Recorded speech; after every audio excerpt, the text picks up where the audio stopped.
पहले ही दिन दिल्ली में नई मुख्यमंत्री रेखा गुप्ता ने खींच दी लक्ष्मण रेखा। केजरीवाल आतिशी भी हुए हैरान। रेखा गुप्ता ने जारी किया नया फरमान। दिल्ली में लोहे की लकीर से नया आदेश जारी हुआ। देश की राजधानी दिल्ली वासियों के लिए सबसे बड़ी खुशखबरी आई है दोस्तों, क्योंकि दिल्ली में नई सरकार बनते ही, नई मुख्यमंत्री बनते ही एक के बाद एक उन्होंने 5 बड़ी घोषणाएं कर दी हैं, जो कि दिल्ली वासियों के लिए बड़ी अच्छी खबर है। आखिरकार बीजेपी सरकार हुई मेहरबान। चलिए देखते हैं एक के बाद एक दिल्ली की पहली कैबिनेट बैठक में क्या 5 बड़े फैसले लिए गए। दोस्तों, एक तो दिल्ली में आज बड़ा फैसला ये लिया गया, आतिशी और पूर्व मंत्रियों के पर्सनल स्टाफ जो थे उनको भी हटा दिया है। मुख्यमंत्री की आज अफसरों के साथ मीटिंग हुई। अब 24 से 27 फरवरी तक दिल्ली का विधानसभा का सत्र चलेगा। अरविंदर सिंह लवली प्रोटेम स्पीकर होंगे। दिल्ली में मुख्यमंत्री पद की शपथ लेने के एक दिन बाद ही रेखा गुप्ता ने पूर्व मुख्यमंत्री आतिशी और केजरीवाल सरकार और उनके मंत्रियों के पर्सनल स्टाफ को हटा दिया है। इसके अलावा भी आतिशी सरकार ने जिन अधिकारियों कर्मचारियों को दूसरी जगह नियुक्त किया था, उन्हें फौरन अपने मूल विभाग में रिपोर्ट करने को भी कहा गया है। दिल्ली में नई सरकार बनने के बाद पहली कैबिनेट की बैठक खत्म हुई और इस कैबिनेट बैठक में महिला योजना पर भी चर्चा हुई।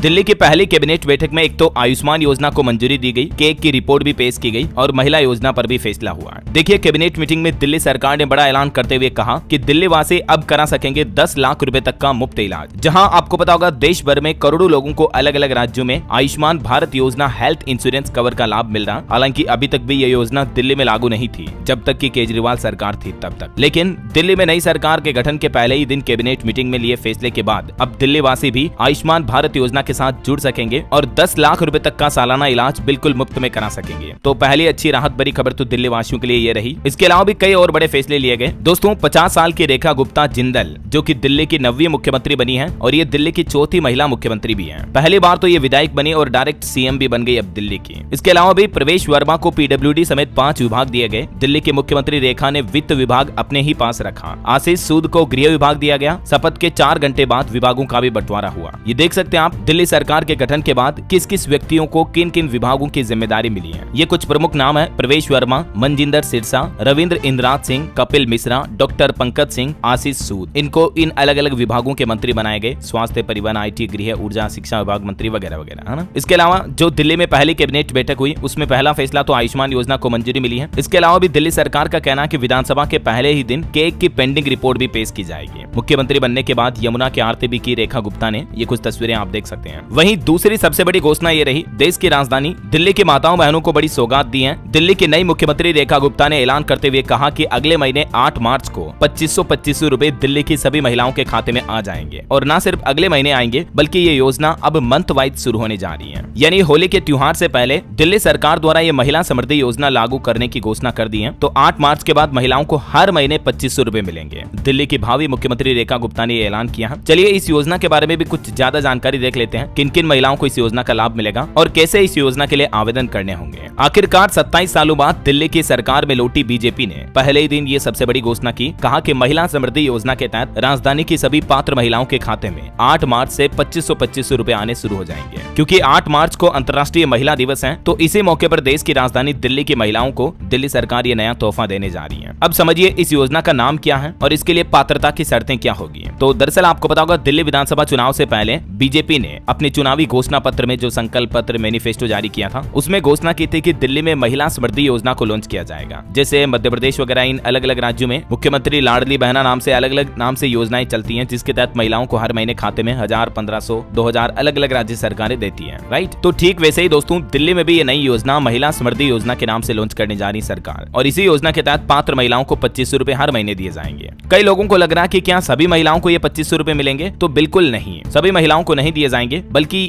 दिल्ली के जो गरीब परिवार की महिलाएं हैं उन्हें ये 2500 रुपए का हर महीने का भत्ता मिलेगा। ये योजना सिर्फ गरीब व जरूरतमंद महिलाओं को आर्थिक रूप से मजबूत करने के लिए ही शुरू की गई है, दिल्ली सरकार का ये कहना है। अब समझिए आवेदन कैसे करना होगा इस योजना के लिए। तो जल्द ही अन्य राज्यों की ही तरह इस योजना के लिए भी ऑनलाइन आवेदन शुरू किए जाएंगे दिल्ली सरकार द्वारा और इसके बारे में जल्दी गवर्नमेंट नोटिफिकेशन भी जारी कर सकती है। वैसे दिल्ली सरकार की जो अधिकतर योजनाएं हैं उनको आप ई डिस्ट्रिक्ट पोर्टल के जरिए रजिस्टर कर सकते हैं। ये इसका पोर्टल रहा, तो हो सकता है कि ये भी नई योजना शुरू होते इस पोर्टल के जरिए आप ऑनलाइन फॉर्म भर सकते हैं। अब समझिए जो गरीब, जरूरतमंद या पात्र महिलाएं हैं उनका क्राइटेरिया क्राइटेरिया क्या होगा, मतलब किन किन महिलाओं को 2500 रुपए नहीं मिलेंगे। तो दिल्ली में रहने वाली वे महिलाएं जिनके परिवार की सालाना आय 3 लाख रुपए या इससे ज्यादा है, तो वे इस योजना से बाहर हो सकती हैं। इसके अलावा भी जो इनकम टैक्स भरने वाली महिलाएं हो गई या अन्य पेंशन सुविधाओं का लाभ उठाने वाली महिलाएं भी इस योजना के लिए अपात्र घोषित हो सकती हैं। हालांकि जैसे ही गवर्नमेंट इस योजना को ऑफिशियली इस पोर्टल पर लिंक करेगी तो इसके बारे में और ज्यादा जानकारी हमें देखने को मिल जाएगी। हाउ टू अप्लाई करना है, क्या क्राइटेरिया, एलिजिबिलिटी वगैरह रहेगी, ठीक है ना। तो जैसे अपडेट आएगा वो मैं आपको बता दूंगा अलग से इसी चैनल DLS न्यूज के माध्यम से। जब भी कोई नई सरकारी योजना आती है या सरकार का बड़ा ऐलान होता है, सरकार की तरफ से कुछ नए नियम लागू किए जाते हैं, बड़े फैसले लिए जाते हैं, तो सबसे पहले आपको इसी चैनल DLS न्यूज पर जानकारी मिलती है। ये बात आप सबको भी पता है। अच्छा, एक काम करो, मुझ पर विश्वास मत करो, आप खुद ही चैनल पर जाकर देखो। हर एक जो लेटेस्ट अपडेट होते हैं गवर्नमेंट के, वो सारे आपको इस न्यूज चैनल के माध्यम से मिल जाते हैं। तभी तो मैं आपको कहता हूँ कि आपके अपने DLS भाई के साथ जुड़ जाइए। इस चैनल को सब्सक्राइब नहीं कर रखा तो सब्सक्राइब करके बेल आइकन भी जरूर दबा देना और इस वीडियो पर एक लाइक और शेयर भी कर देना, ठीक है ना। चलिए अभी अपन आगे बढ़ते हैं और देखिए दिल्ली में महिलाओं के लिए एक और अच्छी खुशखबरी है कि क्या राजधानी की महिलाओं के लिए जो फ्री बस यात्रा की योजना है वो जारी रहेगी या फिर नई सरकार में आने के बाद उसे बंद कर दिया जाएगा।